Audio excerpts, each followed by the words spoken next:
Arestado ang isang lalaki sa Caloocan matapos mahulihan ng government-issued na baril. Tinitingnan ng mga pulis ang posibilidad na ginamit ito sa ilang insidente ng pamamaril sa lungsod. Nasa frontline ng balitang yan si Hannibal Talete. Walang kawala sa anti-criminality operation ang lalaking yan sa barangay 176 Bagong Silang, Caloocan. Arestado siya matapos mahulihan ng baril na kargado pa ng mga bala. Isinumbong daw ng concerned citizen ang suspect na tila aligagaraw habang hawak ang baril. Sa investigasyon, lumabas na government-issued firearm ang ginamit ng suspect. Ngayon, nag-request kami for ballistic examination and kung kanino talaga nagmamayari yung baril na yun. Hinintay pa namin yung resulta.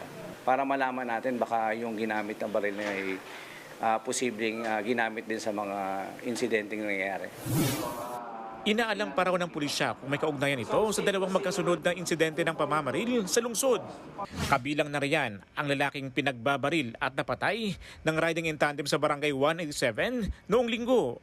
Pati na rin sa pamamaril sa isang lalaki sa loob ng inuupahan niyang bahay nito namang Lunes.